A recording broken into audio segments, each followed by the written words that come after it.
Hallelujah. Mang pan tu pinatang helan. Kakipa gendong ka nervous siya na kakipa sing-singin. Zani tam kakip prepare nasa mama ya. Kakip prepare nasa dungzuin he. Izola manukim boy na sa ibangin patip nang tampi kamuan. Nahon jang namu din kataasanin. Setanin hihite nga hi. Taon di may azong hi. Ilampi na sarang suboy hi. Alam dangdan. Setanin tilzaw si ama bol teita na ang bol di. Himana lezong pasyan ineya ama itaasan le. Hitleng itong thaw di mang pantapinatangen.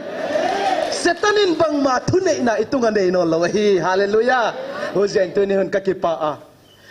Anewin zong. Alianin zong. Inewin lan iliat hizong le. Hepna hi zato tomi ito wa. Ahivang in galzo na patien ay pizen patien katang va. At sang che ke zong hi lamdang ka kisa. Neu kat ka background gen le.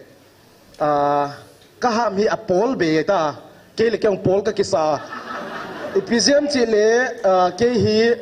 ka pinai simte khwa ka na piang hinchin. Sipat le ka let do na ka brought up na hi infala sande to ka na po ka bangkhat hin. And sande to ka bangkhat na hi kaloi ho hi paite hi ki duvin. Sipat le class 10 kang chaya hi zo ho bunga kang ki khopile zo paun kang sim ki din Bible kang change ki din simte to zo hin. Bia kang semai kaloi ho vai pe hi ki din vai pe hapau ka thim ki din. Achi le hi zikang nei le mar ka hi ki din. Tôi cái tàu dùng là mà ham mà bột kia đến tôi chỉ lấy công tiền lệ em họ bao hi kia đến bố này bố cái dù bao vào bay bố cái sim dùng lệ cái thiệp lấu em họ bao vào cái xì dùng lệ cái thiệp kia lấu vay về hà bang cái sim dùng lệ cái thiệp kia lấu ai vang à cho cái bao thế kia cái bồn bê hi tài na ai là phát hiện lung xiết na lệ phát hiện mal som na hay cái tiền phát hiện cái thằng vay quay thế kia là lẽ ipi bao izong lẽ hết thêm là lẽ khó lâu hiền na, bắt hiền lâu pi na tiếng cái sẽ hiền, tu ni ni khôn izat hitam, ni zagup lẽ, som sagi lẽ, sagi, na bắt hiền thằng vai nomen, 677 chân bắt hiền này pui na tu na hi bắt hiền lâu pi na tangen lan, các kipa lẽ zengin, cilai mu na hi. Ông dâu sẽ chỉ tài thế,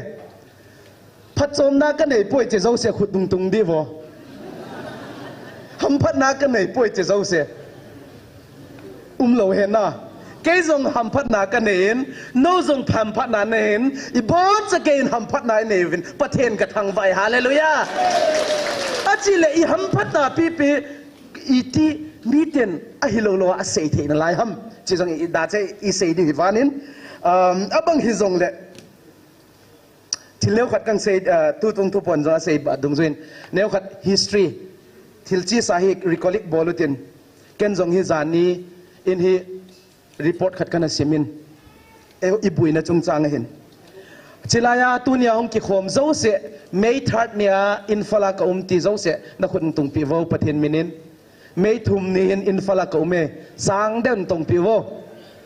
asitamuna apai Jesu min koi tate ki pau me tampi umu ventilaya zong hi ipizia chi khang do hamit hil hi pathinin e ho chunga thil phai bol hi tu tong thu pon sen ne hei mal gam ta ve tin na thil bo pha bol ho zong hi ken ka hing pui do ho zong hi ne hei ve ti ahin la i het do khat chu det trinia bui hin det izat nia chu infala para nong po do ha ma he ahen 6 ahen 7 ahen ki bang lo hen na ai wanga chu det 3 nia boi wa det 4 atai lut zong hin na det 4 CRPF kemo IPPH se pai ho muna an azam lut zong ki mu ven chikala chu hin kho chan zong ina umu ven ahin ka sei num pen chu ipiham chi le sepai muna na umwa hi hin kho hi alim picture ka muin hola hi mi izat khat sing khat sang som vel hi ve ta te ni zen jong pathin ka thang wa hallelujah ki ham pham mong ve aji cha chila he Calvary Hospital hin na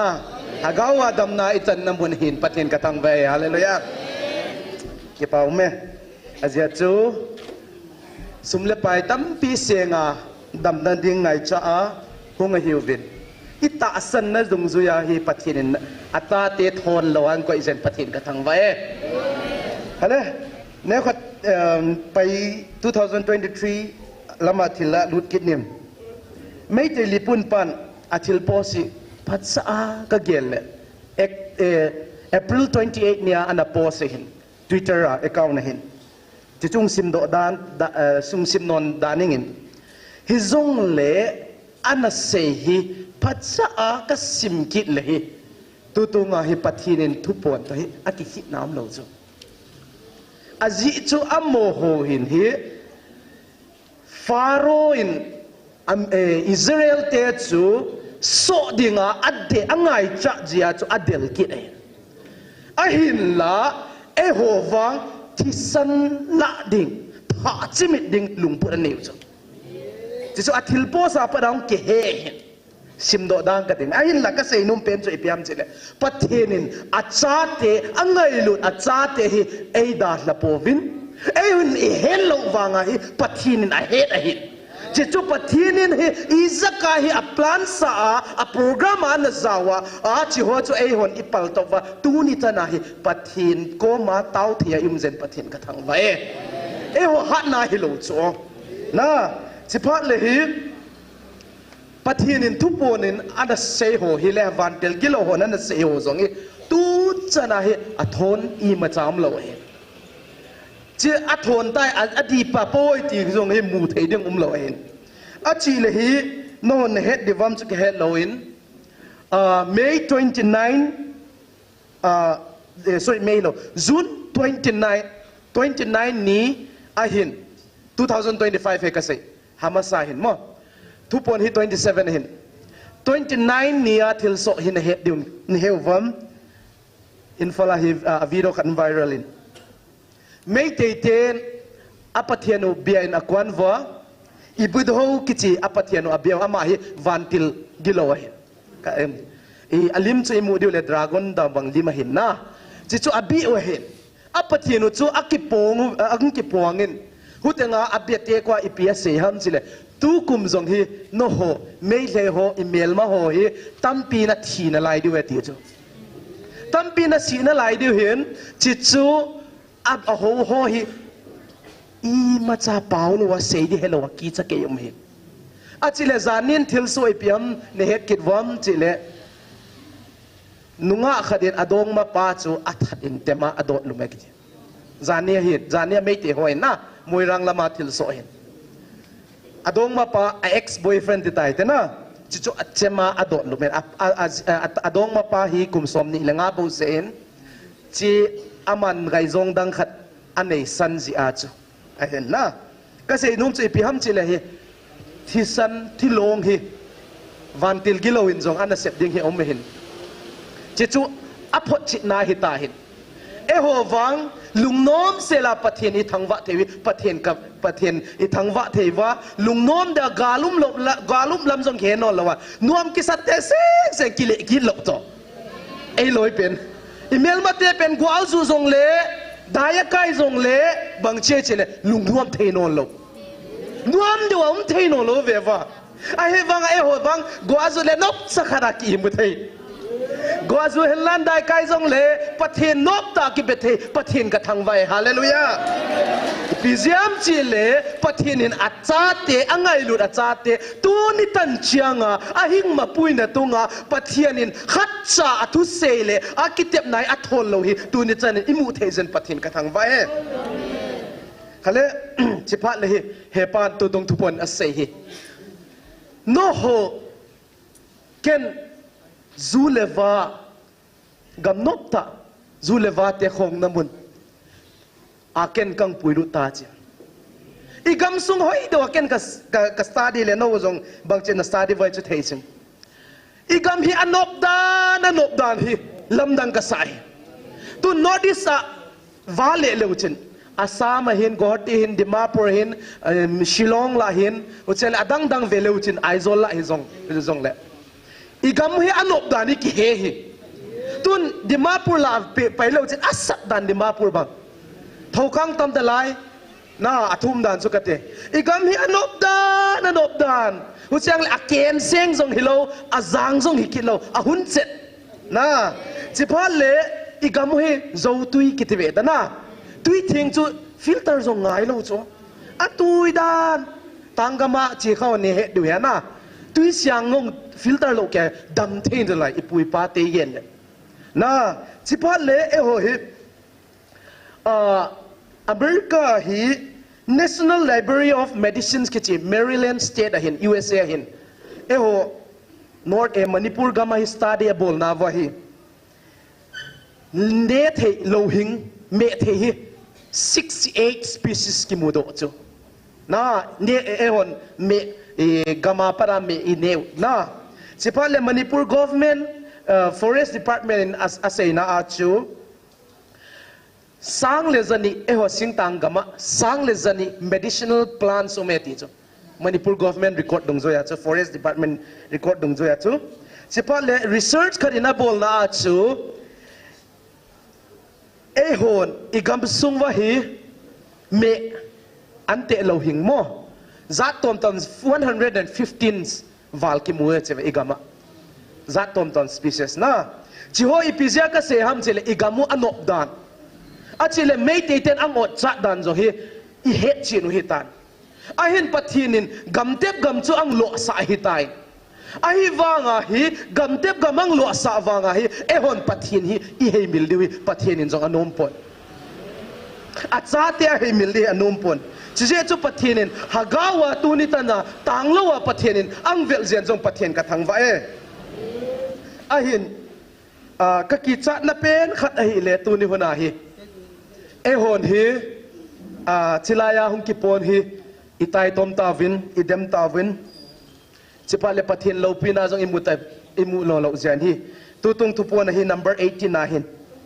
hi chin he pa na sein hi je chun keiman out na chungwa kamsele ose hi na ho pi ta pong katin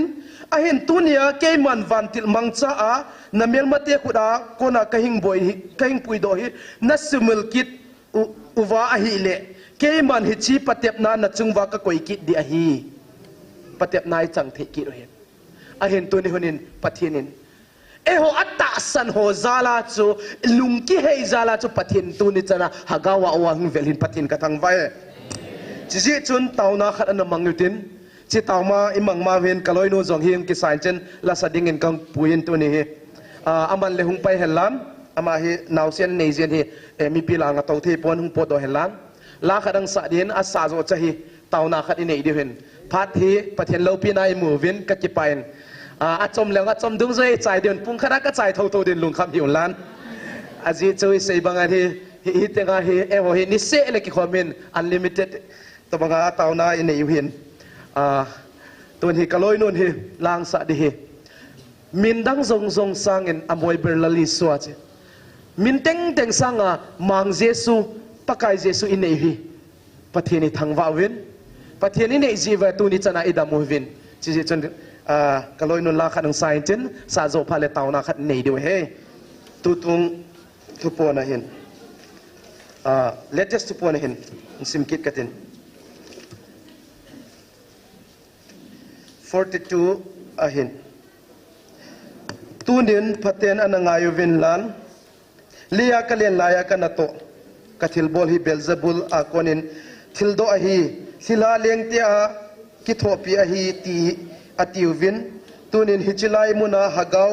gilaw engse kidaw hi koimina kinodo ham hichilai muna hi keima lengam kan kelet na ding le agilaw pa lengam suman na dinga kana gon kana hendo sa hilaw ham chia lai sang tho khat mun khat sim kit ni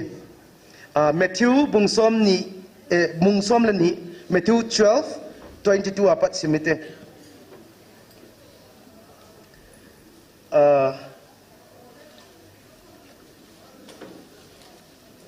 Matthew bungsom la ni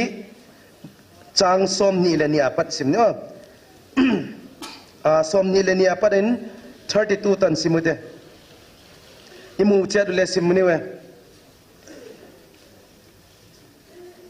tua chin doi mang pan mit to le ham thei lo khat akunga ang zo pi wa aman ana sudama tua chin mit to ham thei lo pa ahing ham theya amu thei ta hi tua le mi pi te zo sen lam danga sa wa tami pa david tapa hi lo hi ai ma achiu hi hinan le free saiten tam thu azata un tam mi pa doi mang pa belzebul zia lo ngalin doi te ano do si ding achiu hi hinan le jesu na ngai to na te wa theya kunga lengam chin teng akilang khena ama le ama akido le amang thai lenga to le khopi chin teng ai si la in sung chin teng akilang khena akido ule ading zo si ding hi to le setan ma no do le ama kido ding kido a hi dinga bangchin alengam ading ta dei to le ken belzebul ji a doite no do ka hi le nata te u koi ji no do hi dei to je in amau te khu no te tunga vai hom mi te hi ding hi hinan le ke pasian hagau wanga doite no do ka hi le pasian gam na kungwa wa hing tung ahita hi 29 na ai si le mi khat mi hat khat aki alep kan masa si le bangchin ain sunga aluda vante atom mang pia thei diai lep kan masa in to zo chiang in atom mang pia thei bep ding hi ken ke lam a pang lo po ma ke hing do ahi a koi po ahing khop khompi lo po ma in athi thang ahi som thum len khatna to le ke hing te to zia in ke ka hing hilahi mi te khelna chin teng le pasian in again siat ching teng u ngai dam ahi dinga hinan le hagau gen siat ahi le pen ngai dam hi si ding hi som thum le ni na to le koi po ming tapa kala thu gen ngai dam hi dinga hinan le hagau siang tho kala thu gen po ma akal na u khu tu khang le khang hingum dinga zong ngai dam hi si ding hi mang palai sang tho sem te ban ibona ding gol join lan hichila hiku lai sang tho para bangai ge ne chi le hi tam tain hilai muna ta san lo te hi chilaya ki khom zo se te siva le ko bru ho winang ang gen wa achi le hitenga hi na ki siam zo se hagau gilo doi le kaw ki no do zeu se hi koi mina ki no do am jesu mina ki no do hi pakai jesu mina ki no do hi achi le bangji atu ne na doi le kaw ichi te na lai hi voi hi lai siang thoin bangai gen chile farisai ten jong hi jesu ko hem chi hu a he do wanga ama pen apomu lo ziawa tu ni huna hi jesu to akinial na umai hutama banga hitenga jong hi pathian hingjing hat chung nung pathian alpha le omega ka hi ke hingjing hat chung nung pathian ka hi o tu ni huna ka vel na lo ding hele cross a ka tat no na jong lo ding ka mi israel te jong kanan ga ma ka pui lo ding chipa ho ko ye hingjing hat chung nung pathian hilawam ahi wanga het na sa ithil bol teule ingai to teu hi tuni huna hi itop san huna hi ta chi hi ka geno hi azia chu phat he pan jong penalai tu tung thupon jong ata san lo ho jong phat ka penalai ti jong azia pen pathian purpose hi pi ham chele inam pum piu koi macha da la lowa I bon cha kai wa he pa ko mai tung di chu pathian lum de lam tai jiye chun a khongai na le angai lut na zala hi tuniu na khongai na lai ahin la ho hin ipom nom lo wa ide te lewang ahab se chung na hi ve ti chu I het ngai he ahin la tuniu honin hi izola min zong imu ve doi le kauten zong achi na diwa ki he do ve khoya chi di he na he du cho athi pa du le khoya lut di we da amun jo amwa di tha cho achi le amo pen angen tanga chi di gi amnop lo zewa ta san lo ho le piang tha lo te da muna pui lut gu du cho tu ni hunin ki gel paun amo ngen tang pai ding u lo wa inam sung wa zong hi hagau gi lo te e ho ta san cha te hi hagawa got muna pui lut di amo tu bai ahilla pathianin chian nop lo zia a khongai na lai atu angai lut na hi ado na lai achi le tu ni hunin hi kapona khat mi pa te chilaya mi pa izat umuvam khudung tong sa vo pathin minin mi pa kiti zo se yes minute na tam zon pathin min down ipisiam mi pa te kang do hi le chilaya mun cho hilowa online na helan offline na wedding te hi zong le til khat kang se nom khat omen ipi ham chi le tu ni honin hi mi pa te hagawa in sungai responsible alinin i cha te kumnga chapang zong hagaw gilawin akichep na ne tao cho na achi le mi pa ten aziteu hi hagaw gilaw ten ka kicheng pi du ka tha de wati cho chilai puna ki pongot a sei cho na zi lai ta hagaw gilaw hon zong avet le na cha de lai ta hagaw gilaw hon hagaw cho ad evet la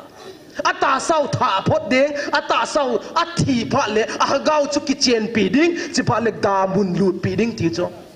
tunen mi pa te na cha teu hi hagawa ichanin na evikoluvem ta sa ka sei po hagawa ka sei na cha teu hagawa ichanin na vikoluvem iki question ngai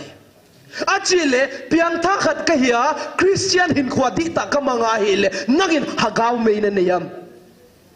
pati hagaw gilo honjong ang ki cha duvam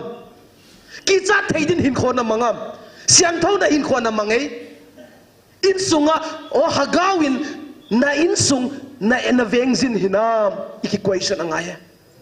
tunin mi che ichale inaute hagaw gilo le doile kaute na kichep hi na pu na lo hil na pu na lowong na chije chun paten panla thauvo panla thaute nu te zong hi thawe nu te zong tam tain tuni huna hi panila thaungai in sungai setan doile kaw ho in sunga ki chep thailo denga panila ngai hi aji chui pi hammi tile hagaw kilo ho chu e ho keng to pha gwalzo na pathinam pe ta chula hallelujah hagaw kilo tu nga thanei nang pathinang pi hin ta san cha te hi hagaw kilo hon so I ma cha lo thailo cho ai wang a piang tha lo le chu a chunga ki chep da nei wa a dei dei a bol wa du duan bol wa a to ba hin kholao chi pha le ko ya kap ding chu nang le ke hi lo wong nu le pa te hi lo wong kap de chu I ka pha le a thi pha le ki khel pha le I pi ka nai tam che che chen pha di nei lai ven ve thau te ta te chi ka sei nom hin an hu chang in hi kaponat ma makhat ipiham ichile leya thupi de wa ki gel ho wana hi aneu pending hi leya I macha ami na simlo hi van mun hi allo bi pe ding chen hallelujah pathen ka thang vai hallelujah aji chu ipiham chile pa mi hau sakhat aping thain aping thain van gama lut a chin o innal ta khada ki sign chi chu ama dia sale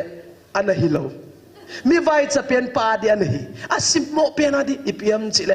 van muna gol go khol tam pen chu koi ham mi chile mi vai cha mi sim asim mo pen pa hi tunion e ho zong mi ten I ma chain hingel hi zong le chilai muna do ka na to ho pathin o za ho hi van muna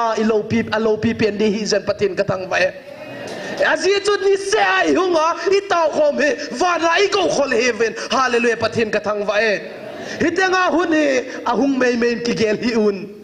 aga izola min zo imutai na la va chunglam veo chile piam mei hu ka mu ve na e honi mu thelo cho ai wang hagaw gilo hole hagawa eng se hon amu theu cho chi chu ipiham chile hagaw me ti pau chu aphot chet nai ta chu la hallelujah chi je chu nang le ke om lo le zong he I mei kwang ho hat thelo hin ai la ni se a pathen thu pe zuya pathen ngai lo na zala ni se a chilaya hum kon hoi bi ham phachung nung hiu ve ipizem chile leya zong phathe dai chong dingu wana zong phathe nai dong dewo chi hoi ka gel do phale pathin ko lai o tha sei the ka se thei ka hi po ve ti I gel do ziu apoi mo e tuinen ko nau te o hu chiang en he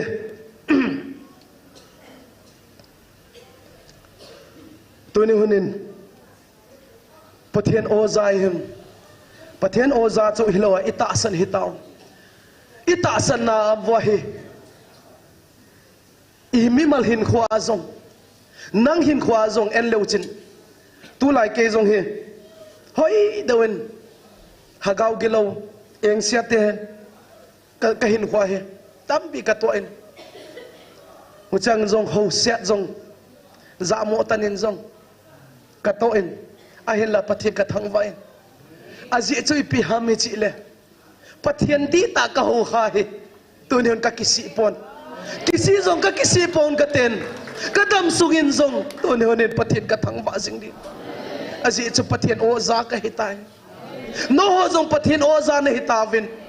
hasan na git the na zong na to diu ka he mi te nang sim mo diu zong ka he mi te nang ang tai tom diu ka he ai wang pathian ma ba ang bela jing wa ipai to jing diu kang tet na he azi chu cross po hi anom hi pon hasat gen the na to cross hi po diu hi azi chu khovel hi bukim na lo hi khovel hi bukim na lo hi chang hai pathian cross hi po hi o anom lo hi ahilla pathian zala jesu christ ai po chen anome hallelujah kinang nang se an po lewang na ki pu di ai wanga pathian to ipo phale azangin anlo ben pathian ka thang wa e azi chu pi ham chile ken ka chanding le ko neuna ke ai ngai lut pa le ke ya dinga thi pa hi ka mu chen ta zen pathian ka thang wa e to ne no hon zong pathian na mu chen apoi mo kasan minu mi paten zong pathian na mu chen apoi mo kasan Ephesiam chile nanga pada hin khwa pathian Jesu Christ hin khwa da ne ya pathian di ta na ne ya hile na hin khwa ki khian lo lewang vetha oven kati he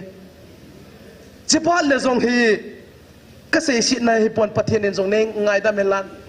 pathian thu sei zo se zong hi pachan khul ma saung kati he Ephesiam chile hi tula hi thil tam pi thil sok tam pi om hin sei the zong men sei the lo zong men ahin la ka sei nom ta chi pi ham chin pathian hi adi ta pa de itu de hui apoi mo pe de ahin ton honen he hi che chi lai mo da i hunga parin ka so pi te ho ki henglam dang ma hi i nei che din ka ta sanin pathian ka thang ba e ta salama zong hagaw lama zong ki henglam dang ma i nei che din ka ta sanin pathian ka thang ba e nu siang in he ke zo hi pathian lama zong hi ki henglam dang ma tam pi ta ka mu hin hagaw lama zong tu sang hat zo hat na ka ne hin pathian ka thang ba in chi zo hilawa hi chilai mo na hi pathian in anate hi na hi ta hin hagaw gilo eng se aleng gam hi asu chai na di zo hin pathian ka thang ba e chiteng la chu e ho zo ki zau khata zun pathian ka thang ba e in izola ma ilai sang to sim na hi nal ka sama ma khat hi chang som ni le kwa na hin even the verse 29 ahead. Verse 29 ipi say ham chile he mi ai sile mi hakharin alep kan masa si le bang chin in sunga luda vante atai toma atomang pe the dei chi chu ipi say na ham chile 29 nam sim katen chuti a hi lo le ko na mi hat khat chu kan masalowa aina lutna iti achom thei ngaizem akan masa a chuting le achom ji a hibawe hallelujah pathian ka thang ba e chi chu ipi ham mi chi le mi ha khari chi chu doi mangpa hagaw gilo setan hi setan pen akan masa a hagaw gilo te chu ki hu do zel hi mi in sunga che changa setan galal gama setan silbol the na noya o te hi tu ne onen hi hitenga hi doi le kaw hagaw gilo ho hi ki kanji hi lowong achang le ki thada achang le evangelist point pathin lo pina dinga pathinin amang cha atha ai lo le anodo ji akan tom ji cho sipan a hagaw hu hingji tu ne onen hi ikido pi hi pi ham mi chile hagaw gilo ho hin hagaw gilo ho hi hu hingna email ma pau chu setan pa chu engkela bai kanwa hu hingna hi e hon zo ilado mas deu chi ka sei no min abang zong le atop na dingin khát gen cái đến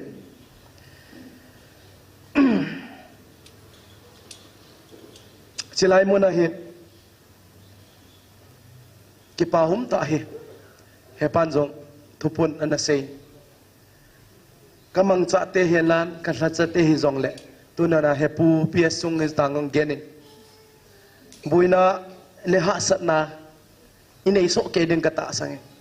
e ha satna buina na nei zo se zong pathinin acha hi na dinga ang na koi sa zen pathin ka thang vai hallelujah azia pen isei thelo buina zong mi nei chi den kata sanin in sung cha da zong ane welan alien hi zong le chichu chi buina hin na in sungwa na mimal hin khwa hi le pathin na het lo di chu ai wanga chi buina zia chu pathinin acha hi nang koi hi pathin ka thang vai ka ki pa na pen khat he azi chu ken jong chi chi hi ha sat na na to hi leng ken pathin jong na thleng lo mei the ka hen ai lo le pathin de lo lamang hin kho na mang te ka yin a hin la tun hun ka ki pa na khat chu ni le ha asi le gole dai ten jong silsiam chin teng zen jong hi e ho pathin oza a ata san ho zo se thilsiam hon jong ai mel chi ta zen pathin ka thang vai pathin in hi a silsiam ho zo e ho tunga do dinga hi a koi no lo zen jong pathin ka thang vai en chi cho hi lo wa hi lei pathina cho hi lo wa wa na ton sot ge ya I chan deu hi pacha igel pel hi alo pi mong in pathin ka thang vain aji chu me he gau gilo hon jong a he chin mongovin aji chu van nop dan hi ha gau gilo eng se hon ana he hui a tes pa chu a hin la e hon wang he nai povin a hin la ha gau gilo hon a he huin a hin la I ham phat dan hi tu niun a tha an ki he ki nu chi kang gen un vanin a top na ding in hi la khat saniwen chila hi I ka dei len khat omin azi chu ipizam che ka dei len na chu chi le chilaya pathin tu pon jong an sei to bangin ata san lo ho jong phat ka penalaya ti hin chi chu ata san lo ho dinga dedicate ka bol hin azi chu chila hi zayon chate na zayon chate chi hin zayon chate zalen nan ding ni asot tai na zaw na dem sopi sorry anai tai na zayon chate zale na ding chu anai tai na zaw na dem sopi geisan le chun ton sot kot ki hom lo ding hin khodam line pakai adin peun chi hi ilai sa deu hen azia chu e ho ving azaw hi taw vin he pan jong mel chi nang pi hi ta hen